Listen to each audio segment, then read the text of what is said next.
Attention. Welcome to the Different Spectrums podcast. We dive into the wild world of mental health discussions. Get ready for profound talks, a sprinkle of humor and sarcasm, and a touch of colorful language. Just a quick heads up, our show reflects our individual opinions, which may not align with the standpoint of the podcast, our featured guests, or any related corporate entities. Our mission? To illuminate through laughter and satire because everyone needs a good chuckle. Chill out and don't stress over the small stuff. Legal troubles? No, thank you. Cancel culture? Please spare us. We'd rather keep this space lawsuit free. So buckle up, have a good time, and join us as we navigate the vibrant realm of mental health on the Different Spectrums podcast. Today's episode is sponsored by BetterHelp. BetterHelp connects you with a licensed therapist who is trained to listen and give you helpful, unbiased advice. By using our link, you can get 10% off your first month of therapy. So, Naz, as a therapist on BetterHelp, what has your experience been like? I've been doing it since January of 2021, and it's been really fun and exciting. I've been able to reach clients all over the United States and the world. I've had good relationships. I've had folks that I've had for a couple months and a good handful where I've had for almost 2 years now. So it's magnificent. I've enjoyed my time and my clients. I love them. Awesome. You can do it all from your phone or computer via phone call, video chat, or messaging, however you feel the most comfortable. Let BetterHelp connect you to a therapist who can support you all from the comfort of your own home.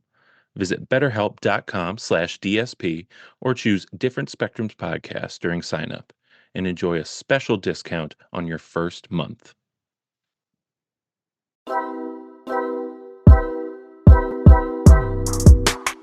All right. We got another special episode during this Christmas break, winter break, New Year's and all that. We were doing some easier episodes. So this one is going to be a specific podcast where I joined the Autism Goes to College team. The documentary that was out, we've already released that in the beginning of November, that podcast. Well, it technically was Halloween, but whatever. So this is going to be the introduction for that. You're just going to hop in for about an hour, check us out. It's going to be me talking about what autism's like on college, the assets or resources that you can use, and how it's not really a thing that people really talk about when it comes to the DEI related stuff or diversity related materials. So autism's usually left out because it's more of this not seen type of thing when it comes to diversity, equity, inclusion. So I really love that team. Really love how they set things up. Go check them out. We've already, like I said, had Eric on the team, who was the director and producer of all that. And so now you're going to just watch me talk to them on their pod. So go follow them, go check them out, specifically if you're autistic or if you know anyone. They pump out a lot of good material to help out a lot of good folks feel affirmed, validated when it comes to just being in college and being neurodivergent, being autistic. So go give them a follow. Much love, everyone. Enjoy the episode. Peace. Hello, everyone. Thanks for listening to the podcast, Autism Goes to College. I am Dr. Nazeer Zerka. I go by Dr. Naz. I'm a counselor and therapist at Purdue University in West Lafayette, Indiana. I was a college student myself. I did my undergrad, I did my master's and my doctorate, and all while being autistic, neurodivergent, right, throughout the entire time. Here I'm with Catherine O'Brien, let's edit that, the host of Autism Goes to College podcast. So you're going to share some insights. We're going to have a good conversation. I'm going to hand it over to Catherine now. Thanks, Dr. Naz. So you mentioned you're at Purdue, which I know is a large school, a prestigious academic school with a big social scene. It's the type of school that I actually did not put on my college list as an autistic high schooler because that all felt overwhelming to me. So it's a lot for students. What are students on the spectrum bringing to you in the counseling office? What is life like at Purdue for them? It depends, right? If you're talking about young freshmen coming in, like you stated, it could be intense, right? There's like 55,000, 57,000 students here. Majority of them do live on campus or in the greater surrounding area.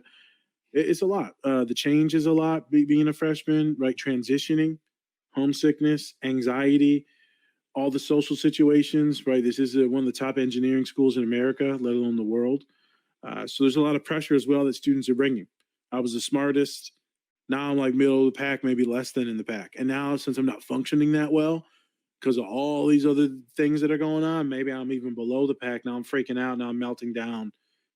Uh, and so it just Mhm. really depends. There's intellectual stuff, anxiety, depression, masking. I mean, you name it. When freshmen come in, the only thing that probably helps is if they already understand what's going on and they've had some systems and supports beforehand, because now they know Mhm. to prep for some of the craziness. But yeah, Mhm. as soon as you get on campus, it's wild.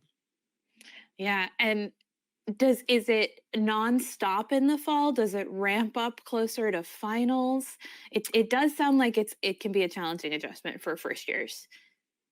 So when I'm talking to first years, specifically those that are autistic, hey, we got the first like 2 weeks. I say it takes for people to normalize into college life. Folks that are autistic, I'm like, hey, we're gonna need about a month, about 4 good weeks. We're feeling good, but then guess what happens about 4 good weeks? Then you got exams. You know, eight Midterms. weeks, 8 weeks, you got midterms. All right, so now you're starting to see a high influx of students coming into the counseling center in the very beginning. Hell, even in the summer, they'll start to prep. And then we got that 8 week mark, that 5 week mark where it starts to get real wild. And then that's when they're just freaking out, scared, they're falling behind. But then finals week, well, that's when we get people that just are depressed now. So now my autistic clients are completely checked out, completely avoidant, not showing up to classes, don't want to tell their parents because of multiple different identities that they're holding, depending on race, economic status, different things like that. And so that moment in time is not so much anxiety and working on homework and skills and masking. That part is working on, are we going to drop these classes? Are we going to take an academic withdrawal? Making sure that we're not suicidal, like harming, do we need to figure out medication for next semester? So now it's a lot of safety planning and then future planning to make sure the next semester is good. Or do we, college isn't our thing? I usually say don't make a decision if college is not your thing or not in the first semester. The first semester is crazy. Mhm. I agree. And it's often that the college that you're at is not the best fit, not that college writ large isn't for you. So Yep. it sounds like you encounter some students in crisis as well as students who benefit from some proactive planning to prevent the crisis. What sort of supports are helping them in the counseling service? What are you able to offer? We can offer a lot. So I'm a social worker by trade, right? Doctorate in Mhm. social work.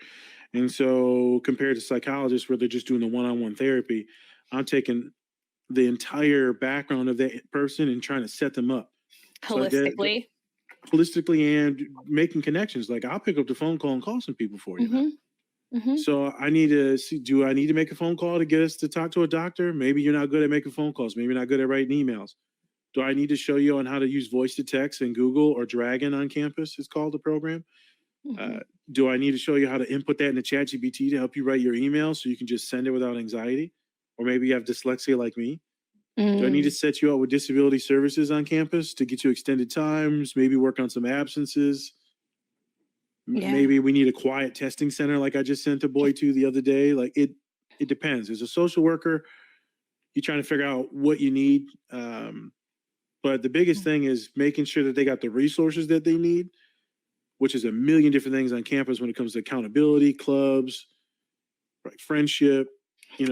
Therapy is awesome, but it's not the end all be all. When we're doing therapy in Yeah. my office, the biggest thing is affirming, validating, and making sure that they got a strategic plan. Because when you have Mhm. a plan, you're like not as freaked out because you're like, oh crap, okay, Nas has told me to do this, this, and this. Let's try this, this, and this week. Mhm. Yeah. So I know Purdue has an incredible reputation in STEM and especially engineering students. Yep. Those are high pressure majors with a lot of demands, and they also tend to attract students with certain kinds of profiles. Do you see that showing up in certain ways in the counseling office?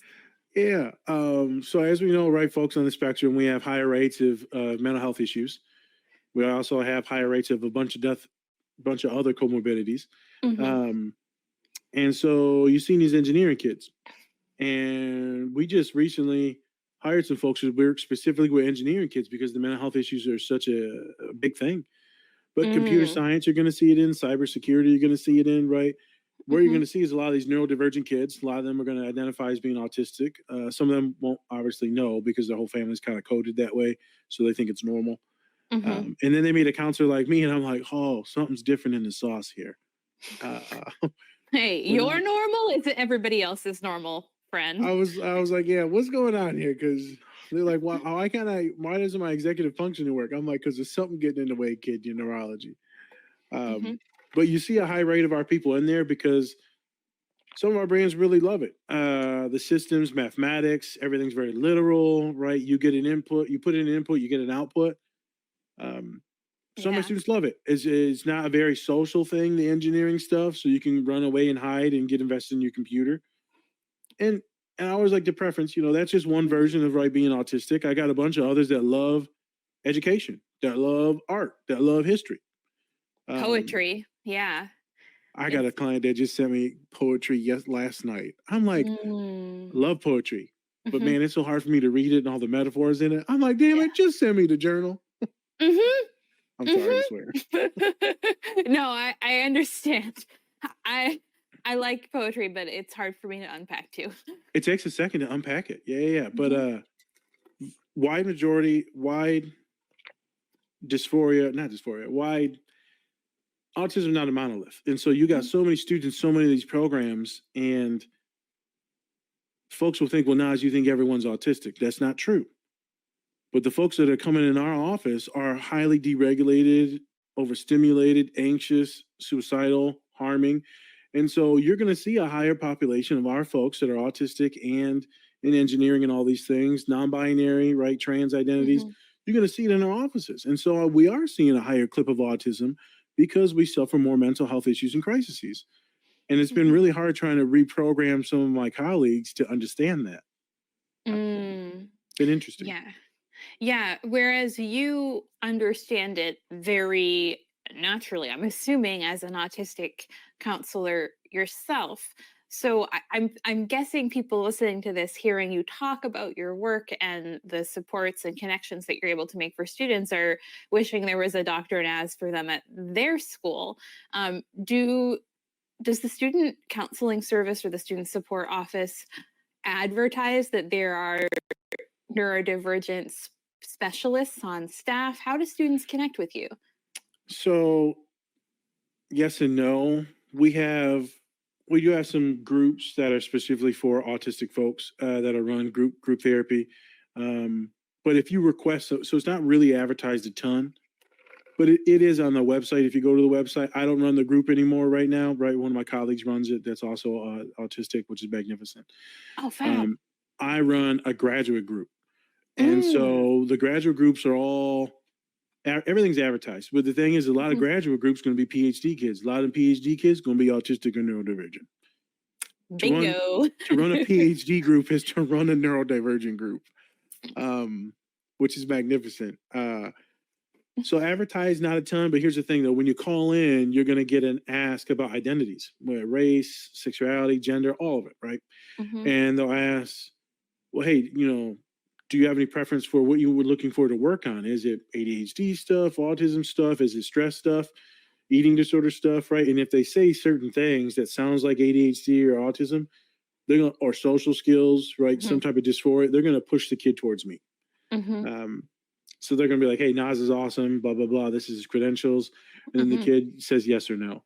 So in the immediate consult, it is advertised that I'm the person that they can go to, Mhm. which is why I see a high rate of folks that are autistic in my office or neurodivergent because right they triage them to me. Um, there's a few articles in Purdue that like I'm advertised about, but a lot of that's working with students of color, not so much as autism because I work a lot with Mhm. students of color too. Yeah, and autistic students of color are particularly under-supported, so it's really important Yes. to make sure that they have people in their corner. Um, Speaking of making sure we have people in our corner, how have you found the training for social workers and counselors around autism? Is it something that is available to the other folks in your office to learn? Is there professional development for you guys? It's straight up trash, bro. You get like one paragraph of like this is autism, and you're like, oh, okay. Wait a minute, Hmm. what's autism? Oh, they're disabled. Oh, got it. Okay, yeah. So you don't really learn about autism. To be fair, in a lot of these fields, you don't really dig in a lot into a lot of the diagnoses, but autism, that's really on the back burner. When you're talking about DEI and diversity, equity, inclusion related like causes these days, autism is really not in the forefront of any of the things. Disability is not in the forefront of any of those things. It's usually going to be based on race, sexuality, and gender, which is awesome. But it's also we hold a lot of them identities too. And so when it comes to trainings, they're starting to become more now, but led by a lot of neurodivergent autistic folks. When it's coming to the programming, like coming out in school, the DSM and all that stuff, it's been reworked in the last few years. Still very lacking the DSM, the diagnostic criteria that we use as therapists. Like right now, I just did a training the other day for my staff on autism. And, you know, I always feel like it goes well, but like, who knows? People always love it. But then I say a lot of out of pocket things. And so I can see my bosses like cringing when I say out of pocket stuff. Mhm. But I'm like, it is what it is. Like, you can't tell me to mask my autism and then do an autism training. That just sounds wrong. And so I'm like, hey, you get what you get. You want me to do it? Mhm. I'll do it. Mhm. The cool thing is a lot of my homies in my Mhm. grad programs. So it really comes down to us, not the administrators. So a lot of my homies will have me go in and guest lecture on autism or being an autistic therapist or a neurodivergent therapist. And so I've done it maybe like 5 or 6 times just this semester already. Oh, Um, awesome. they usually give me like an hour and they just like, Nas, I don't care what you say, just let it rip. And I talk really fast because there's so much material. Mhm. And it happens every single time as people will like unmute for questions and they'll be like, you know what, Nas? And I'm like, I know what you're gonna say. They're like, Mhm. I'm autistic and this has been an awesome training. This feels really validating and awesome. I just want to thank you. And I'm like, oh my God, stop. Mm. Um, and then they'll Mhm. ask me for resources, and then I'll give them a ton of resources so they can do more investigating on their own. Uh, Mhm. so it comes down to clinicians asking people to come in, like, hey, man, come in. Mhm. Yeah. So, do you see students who are discovering their diagnosis for the first time? I ask because what you said about students unmuting and thanking you reminds me of what happens when I lecture on autism, which is, I feel so seen. This is often femme presenting people in particular. I feel so seen, and I never thought it could be me, but I'm thinking it is. How do I get diagnosed? Does that happen to you? Bruh, all the time. So there's a couple different things that come in my therapeutic office and in my private practice, which I run here in Indiana and Michigan, is folks come in for one thing. And I'm like, okay, you're tabulating all the stuff, boom, boom, boom, boom, boom. By the stuff, I mean you're just collecting things that are abnormal. Uh, Trauma, anxiety, eating disorders, OCD, ADHD. Oh, there's a genetic component. Oh, your sisters or your brother's got autism. Oh, you've got some joint mobility. You go through everything. And you're like, hey, so there's a chance that you could be autistic. I'm gonna send you some screeners, and we're gonna figure this out together. And even if you're not, you're definitely neurodivergent because, and I don't say this in a bad way, you're not normal. So what is this thing that we're talking about and dealing with, so we can better identify it and then move forward. And so I get a lot of folks that are like, "Yo, I'm autistic. I need the help. I've always had help." And then I get the folks that come in with, "I'm just here because I got anxiety or OCD or trichotillomania, where you're plucking things, whatever it is." And then I'm Mhm. like, there's some other stuff here. Yeah. And then you've got some folks that come in that I'm like, you know what? I don't think the diagnosis would be beneficial at this point. I'm just going to work for them on this one thing. And if they continue therapy with me, then we'll dive in how it could be some neurodivergent stuff. So Yeah. there's a couple different points. The middle ones are the funnest because it's like a coming. I don't mean this super religiously, but my Mhm. boss would say this. It's a coming to Jesus like moment. Mhm. You're like, Yeah. so child, Yeah. you're autistic. Yeah. Consider the possibility that these 10 unrelated things are connected to a single root cause. What's that root cause? Autism. Oh, I'm not autistic. I was like, well, Mm. and if you're autistic, then mom or dad has to be autistic. Oh no, my parents aren't autistic. What's your dad do? He's an engineer. Oh yeah. What's his hobbies? He collects trains. Okay. Yeah, I recently got an email from my dad titled "I Like Trains." So, yeah. Uh, yeah, there you go, man. I come from a very neurodivergent family myself, going all the way back to legit to our homeland, which is like Lebanon and Palestine. And so Mhm. you see the neurodivergence and the autism throughout the entire Arabic side of my family. And then you can see it on my mother's Hispanic side too. But I didn't know I was autistic and like firm in that belief till probably about 30. But I've Mhm. been operating in this world as neurodivergent, as ADHD, tons of issues when I was in school. You think I would have known this? Behavior modification school for like Mhm. multiple years, a lot of stuff. But my brother's been diagnosed autistic since I think he was like 5-ish, maybe 3-ish. Mhm. So then I start getting older and older and older. I'm like, wait a minute, Dad, you're the autistic one. And he's like, no, I'm not. And I'm like, yep, you are. And then we'll have these moments where he's like, damn it, I'm autistic as hell. Mhm. Um, Yeah. it's pretty cool. So, what's your experience like helping people unpack that stigma? Because a lot of times that knee jerk, like, oh, it's not me, comes from a lot of stereotyped information and this the rampant disability stigma. So it comes from like right this ableism stuff. It comes from I don't want to be seen as disabled. I don't want to be seen as less than. I don't want to be seen as the R word. Mm-hmm. Um, and so you unpack it as curiosity. You unpack it as this is a thing already. I know I know your brain's different. We're just trying to figure out how different is it. Mm-hmm.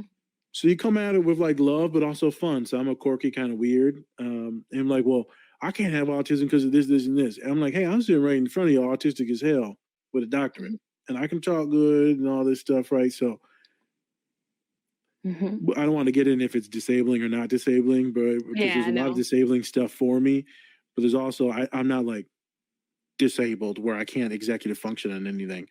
And so a Mm-hmm. lot of people think that executive functioning or cognitive abilities is tied into autism. Those are completely separate things that are also highly comorbid with autism, but it's not autism. There's a lot of stuff in that gumbo pot, what we call neurodivergent. But man, it's awesome. It's like when I'm working with a student of color and I get emotional sometimes Mm-hmm. because when you're working with your people, it means more. Mm-hmm. Like they call it transference Mm-hmm. or countertransference, right? And so Mm-hmm. you see yourself in that kid, that child, and you get to support them and like love them in a way that no one ever has. Mm-hmm. One of my men of color the other day cries. And I ain't never cried in front of no one my entire life, and they cry in front of you, and you're like, I ain't gonna lie, I cried too. It is what it is. Mm-hmm. Uh, and they're neurodivergent too in a certain way. Mm-hmm. So it's impactful. I get my students that are autistic, and they may find out that they're autistic with me, and then they're like, man, I just vibe with you, man. This feels good. Mm-hmm. I had a student the other day that's just like, this is awesome. Like, I don't have to explain anything to you. Like, I don't even have to talk in complete sentences because you just know where the next sentence is going, or you can read all the other stuff where you always have to over explain and then stutter and then deregulate because the shame and guilt. Mm-hmm. And my office is completely unmasked. Students, I can see them trying to calculate what you're saying, how to say it. I'm like, just send it. I've been working with folks that go all the way from nonverbal to don't shut up. I'll figure it out. Yeah, And and it's honestly, good. sometimes that's the same individual in different moments of regulation, not Yep. nonverbal to hyperverbal. Yep. Yeah, speaking of identities and feeling sort of cared for and healed in your own identity as somebody who holds many, there's a shortage of neurodivergent therapists, therapists of color, men in the healing space. What should students do if they're having a hard time connecting to a therapist that really understands them on that deep level, like you were describing? Uh, so when it comes to students looking for resources and just overall getting therapy, I would not harp so much on some maybe the other identities is to find someone that either works with neurodivergent kids, gifted kids. But if you Mm. can't find autism, just sync up with someone that works really good with ADHD. Oh, If, okay. if they say they work with ADHD, then they know the neurodivergent vibe. If they Mm. work really good with OCD, like the Mhm. specialties in OCD, that would be magnificent to work with. Mhm. Most of the profiles are going to say anxiety, depression. Magnificent. Okay. But if they got any type of specialty or like more in the ADHD, or OCD range, it's going to be a little bit better at working with you. They may not understand everything, but the ADHD therapist, they're going to get it. Mm-hmm. And you don't normally develop a speciality in therapy unless you've already got one of those things. Mm-hmm. You identify with it. That's why it's your specialty. It's not always true. That's kind of a generalization, but most of us go into the work in which we feel like has healed us, or we feel like we want to learn more about ourselves or our family. Mm-hmm. So a lot of folks will go into trauma work. People go into trauma work because they usually got a lot of trauma. Yeah. Yeah. I studied autism, right, and did my dissertation on autism, specifically in women and how they present as Mm-hmm. I'm autistic. But also, Yeah. I wanted to take that population and then generalize it to all the boys Mm-hmm. because of what we call, right, the symptomologies are like different, right? We know Yeah. that. So I would kind of start out like that. Um, don't be Mm-hmm. scared of any men or masculine presenting individuals. You actually might fit a little bit better because we're going to be a little bit strategic, our brains and how we work, a little bit more blunt. Where some of the other therapists that are women or femme presenting, they may make you sit in emotions a little bit more. Mm-hmm. They might make you like, how's that make you feel? There might be a lot of awkward silences because therapy is supposed to be focused on emotions. With some of us, we're like, hey, this is what we're talking about. This is the solution. This is what we're going to do. We're also going to sit in the emotions for like a smidge, but now we're about to do something. So a Yeah. lot of my students like more of that strategy Mm-hmm. instead of just sitting in the emotion, because then all you do is just deregulate the whole damn time. And so they don't want to go back to therapy because they're just traumatized the whole time. Yeah, and it's also can feel a little bit difficult if you have any degree of lack of emotional insight or alexithymia, and you're sitting in an emotion that you can't really feel. And if you can't feel it, but maybe you can feel it, but you don't know how to articulate it, now you're just screwed. So now you feel terrible, and now the whole shame spirals. So if you have someone else that doesn't just sit in emotions or just like make you talk the whole time, because a lot of my autistic clients are like, give me questions, I'll answer them. I'm like, oh, I'm good at questions. Yeah, absolutely. So can you talk a little bit about your academic career and, from undergrad to your doctorate in social work, how you found this path? So as I told one of your colleagues, it's been a long path, so it's a long story. Hmm. Fair But enough. yeah, you're talking elementary school, you're talking about a lot of deregulating, Hmm. behavior modification school, you're talking about being in special ed until ninth grade. You're talking about, dyslexia, not being able to read well, and everyone thinking that I was stupid, me thinking that I was stupid. But then I'm excelling in mathematics and science, and like I'm in like ninth grade level math homework in this specialized school, but like I'm in like second grade reading. Um, Mm. and then they give me like Ritalin. Um, and does that help? It didn't really help me, but it did help me. But I don't take any medicine now. So things changed a lot also when my father got out of prison. So that changed everything, because now you have someone showing you this is what it takes to be a good boy. This is what it takes to be a good student. This is what it takes. I had Hmm. that motivation and passion to like actually sit down and read at that moment, Hmm. which then parlayed me into doing really good in academics. Then parlayed me to being a really big athlete. So I went to college for like athletics and football. I quit that, focused on school because I'm not smart enough. Like it's not easy enough for me. So I had to quit football. Hmm. Yeah, I you needed pivoted. that time. Hmm. I needed the time. And so I Yeah. pivoted from becoming a doctor to physical therapist because I love muscles. Eventually, I pivoted into doing therapy because I couldn't get into the doctorate of physical therapy because it was just a Oh, waiting list. It was too long. You need like a 3.8. I had like a 3.4, 3.5. okay. Yeah. But in the meantime, so I'm going to pivot the conversation into this. Writing was always my worst part. The reason why I couldn't get into being a physical therapist, because all my lab reports, all my papers are always like D's and C's. I see. Okay, and that made it hard to get that 3.8 GPA that PT schools need to see. Okay, How do you get those 4.0s if your papers are always coming in underperforming? that's And my professors be like, "You've got tons of resources and articles in your site. It's magnificent." I don't know what the hell you're saying. The sentence structure would be so poor. The grammar, I didn't. It would, and the spelling, it would be horrible. And I would never reread my papers because of the shame and the hatred I had because I felt so stupid. mm, So then mhm. I get to my master's program, and my professor's like, "Bro, you got to reread your articles like about 8 or 9 times." neurodivergent, director of the program, therapist.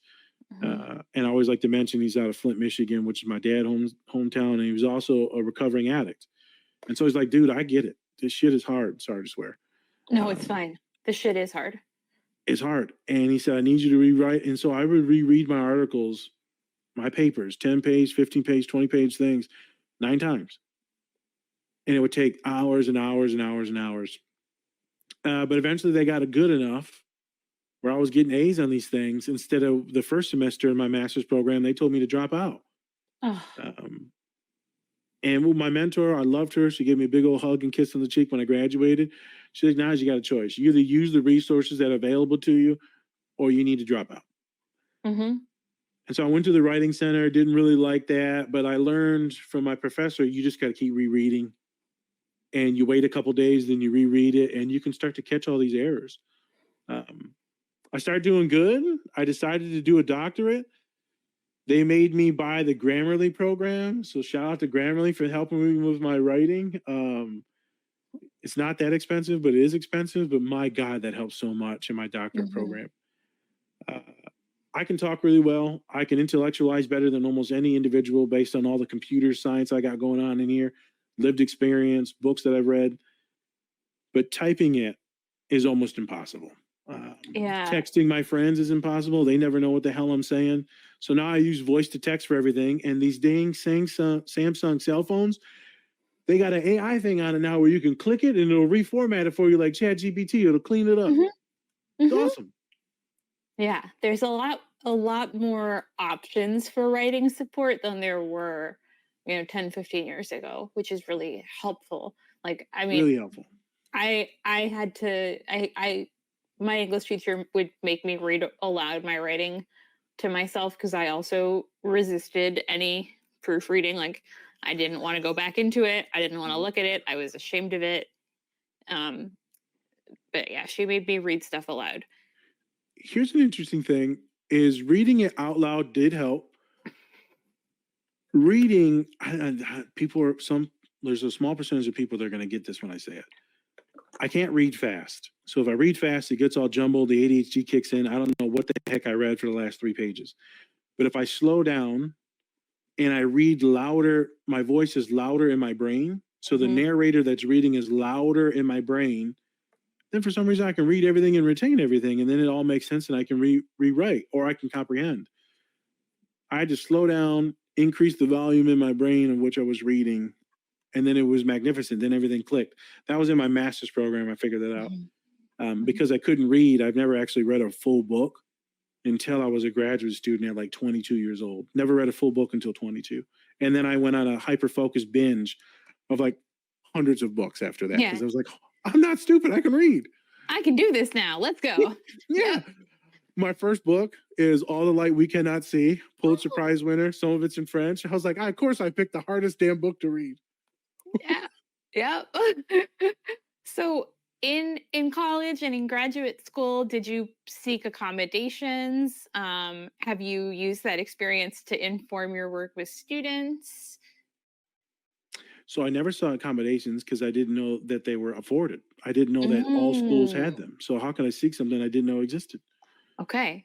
I bet that happens with students too. All the time. Yeah, they don't know the resources they got. I didn't even know what therapy was until I was in school to become a therapist. Yep. Okay. So how was I supposed to know it was free at our counseling center?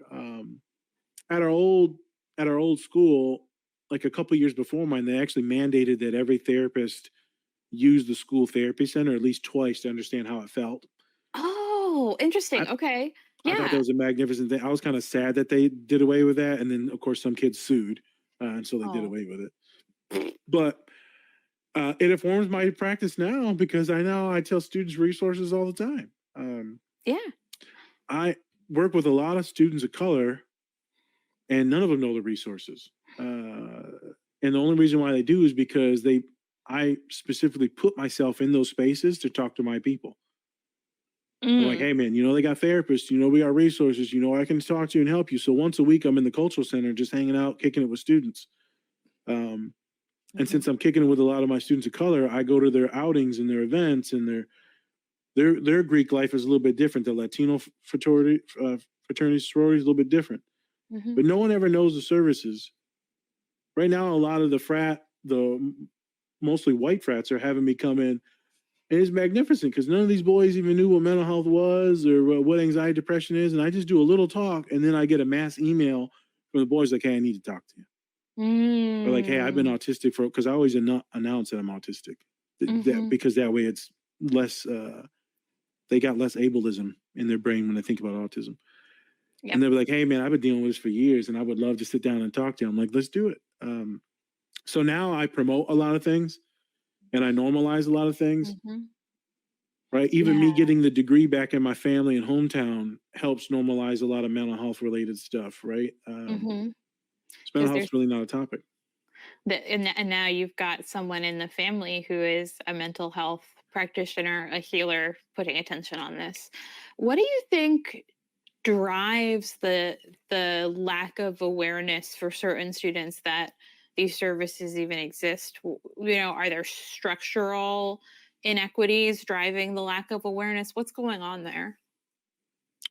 Well, that was a good point there. Right, in a lot of these more impoverished schools, lower socioeconomic schools like I went to, there's not a lot of services. So why would college have services? And if you're even lucky enough to go to college, right, you're not thinking about services. You're thinking about just surviving. But when it comes to the kids that know what services are, well, they're more susceptible to using them because they know what they are. Most of the kids, they just don't know because it's not really talked about or advertised because the student that's functioning, quote unquote, normally or neurotypically or just doing well, they don't know. And then they finally hit some hardship and then they don't ever address it. And then it's too late now. By the end of the semester, they failed. So you see a bigger push now from a lot of professors, academic advisors, student health, a lot of mental health push. And so they're just pushing the counseling center out there like, hey, this is a resource, right? We do a lot of things now, tabling, this is a resource. I just went in and talked to all the military branch for the Army at my school. And they're like, oh my God, this is a resource. And you want to talk about a very neurodivergent autistic bunch, you go talk to some military kids. But I'm not going to say too much more because I don't want to get into those kids in trouble. Oh my God. Yeah. The number of recruiters that I've talked to that are like, technically, you may not enlist if you are autistic. However, off the record, I suspect that all of us are autistic and you simply do not have to tell me. And then they like look at the kid and the kid is like looking at me like, am I supposed to lie to this man? Yes. If you want to go in, yes. FYI, for anyone wants to go into certain branches of the military, government, if you want to go into aerospace, engineering, stuff like that, you want to be a pilot, there's certain things that you can't have on your record, which is a mental health issue or an autism diagnosis. So you talk to your therapist, you work on all those things, you never get a formal diagnosis, you have them keep their notes very bland, FYI, because those things could get subpoenaed when you go into that branch or, whatever job that you're doing. So you can still work on all your autism, neurodivergent stuff. Just don't get the formal diagnosis and make sure that they don't put that in their note. That way it protects you. So a lot of folks won't get services because they're scared because now they can't be a pilot. Now they can't go in the military. I'm glad you said that so I could say that. Yeah. But, oh man, there's so spectrumy in there is wild. Oh yeah, no, it's got a lot to offer a neurodivergent individual in terms of things that can appeal to our wiring. I would have never known, even though all my friends went to the military out of school, and all my friends are autistic because that's all we do is collect each other like Pokemon. Yeah. So they went to that. The reason why I didn't probably go military is I had good grades and I was bigger, faster, stronger than everyone. So I played football. They played football too, but I was just bigger than them. Yeah, you played it better. Yeah, I was just bigger. I was just gifted, man. Some of us are just gifted. But yeah, man, you see it. There's a lot of other sectors in the world, I'm sure you've covered on the podcast, where like our population tends to hover. That's just one. Engineering's one, arts one, music's one. Hey. Yeah. Hollywood and Silicon Valley. There's a lot of neurodivergent people that get drawn to California. A lot of actors, actresses, right? A lot of folks who show improv, comedy. You want to talk about comedy, we can talk about it, but in the professional sports as well. People don't understand that some of the really intense folks gotta be autistic. They have to be because of the specificity, the regimen, the militants, but also Mhm. you can see it. And I don't want to get in trouble for this, but Nick Saban, greatest coach of all time, autistic. Bill Belichick, autistic. I don't care what people tell me, they're autistic. Yeah. Who cuts the sleeves off of their hoodies because they don't like sleeves? People with sensory issues. Also, just the affect, the way that they handle themselves. It's just magnificent watching Nick Saban on college football in the morning on Saturdays, and you see Pat McAfee, definitely ADHD, most likely autistic too. You see him and Nick Saban, and Saban just looking at him like, "What are you doing?" I always say, I comment every day on Instagram on Saturdays. It's the two versions of autism: the ADHD one, and then the chill one. Yeah.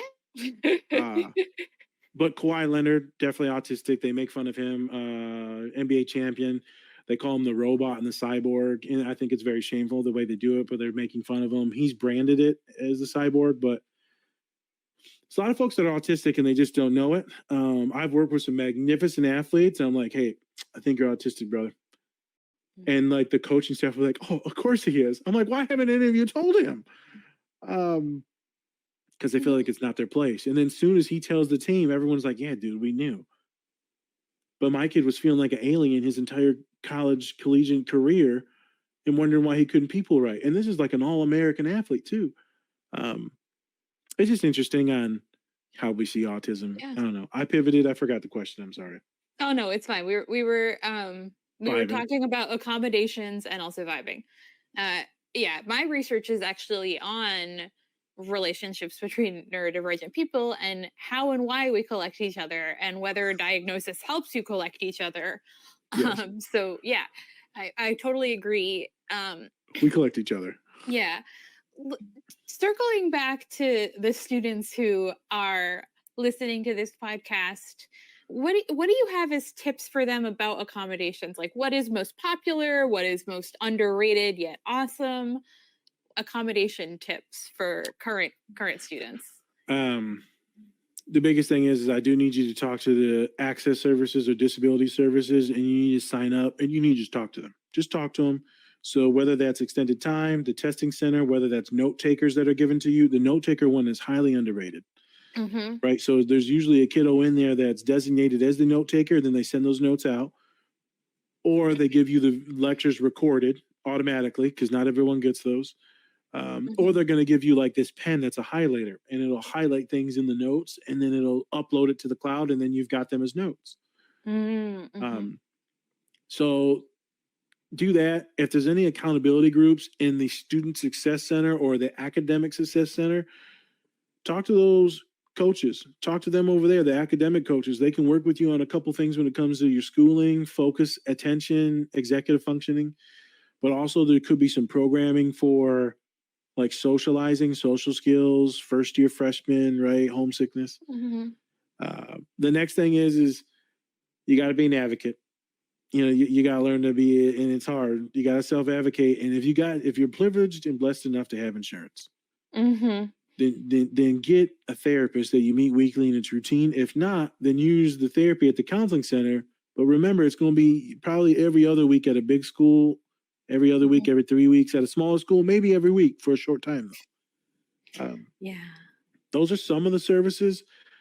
You'd be surprised. Something that's underrated is just socializing and like finding your people and humans. So what are you humans in? Are they in the Mm-hmm. anime club? Are they in the Dungeons and Dragon club? Are they in the ballroom dancing club? Like where are they? Are they in the crochet club? A lot of good people in that crochet club. Mm-hmm. So what are the clubs and organizations on campus? Because you're going to meet a lot of like-minded individuals. They're not going to be any horrific people in the crochet club. In the ballroom No. club, it's going to be a lot of good people. It's not going to be a lot of nasty. A lot of them are going to be very inclusive too, because our people in there. So most of the time, it is pretty inclusive. Yeah, the swing dance club at my undergrad institution was very neurodivergent and very welcoming. I had no interest in swing dance, but I liked the people, so I would go occasionally. Hey, whatever you want to use, but the academic stuff is always first. If you've got insurance, you seek outside therapy. If not, then you come to the counseling center. And then if you don't know the resources, then one of the therapists or social workers there will know the ones and they'll be able to hook you up too. But the biggest thing I always say is the note taker one could save your life. That note taker. Mhm. Yeah. Yeah, absolutely. I really like some of the automatic recording stuff. I have Otter AI that produces a written transcript of the lectures There after you go. recording. So any type of voice to text feature I find really helpful. There you go. So some of the schools will give that out for free. Some of my kids just have that. Hmm. Like they just buy their own like thing and then they set their cell phone there and it does it. Yeah. Was yours through the school or did you have it on your own? Yeah, mine is through the school because I have official permission to record Yep. lectures. Yep. Depending on your state and also your institution's requirements, you probably have to seek instructor permission to record, Yep. or get it formalized through the disability services at your school. But yeah, I have the school's copy. I think it's beneficial enough that I might purchase it on my own once I complete my PhD. There you go. It's services are awesome. I didn't access many services, right? The services I accessed was mentorship, guidance, love, support from my professors. Mhm. My father's got a ninth grade education, and he said, "Hey, man, I can't tell you anything about school. Right? I've been in prison for so many years. So I need you to go talk." So he would push me to go talk to professors or Mhm. teachers. So all I ever did was I go in those office hours, or I pull them right after class. I'm like, "Yo, we need to talk." And I know that they hated me sometimes because I could see them walking away from me. I would legit walk them to their car. That's how autistic I was sometimes. I'm like, "We're gonna finish this conversation unless you tell me to go away." Yeah. Yeah, I'm not I'm not done. I'm I not get done. that. Yeah, You can set a boundary and I'll go away, but until you set that boundary, I'm gonna learn from you because I don't get the book. I mean, it's just too hard to read. So I need you to help me. yeah. I I think making relationships with professors is so helpful because then Yes. when things get hard, they're inclined to care about you and support you. Hey, if you can use your identities to help you to gain empathy from your professors is magnificent. Mhm. That's the reason why I did so well a lot of the time because like, Nas, I know you're busting your hump here. Well, Mhm. what do you turn it in? This doesn't make any sense because I know you talk to me. And so they'd be like, when I do bad on something, they'd be like, Nas, you need to come talk to me. There's no way this is what you turned in. Yeah. And it was always around the writing. So Yeah. I know making relationships is really hard for a lot of folks, the anxiety, the shame, the guilt. But as my father would say, he's like, "You're paying for this. Mhm. You are paying for this. College loans, of course, but like they work for you. So go get your money, go talk to them. Don't sit here and cry about it, homie. You can cry about it, but you better go get something for it, those tears. Cry You in office hours. They have tissues. can cry in office hours, but we got to get something for those tears. Yep. I'm much more, we have to grow from this. Mhm. And so I would go in and talk, man. That's the only reason why I made it through my graduate program is because of my professors were magnificent and I truly loved them. Uh, Mm. and then if you're talking about like actual resources that are on campus, was my friends. Yeah. Without my friends, I guarantee you I'd be dead or in prison. Fact. I've Mhm. always said that. I always will say that. Without my friends, my little autistic friends, there would be no Nas. Mm.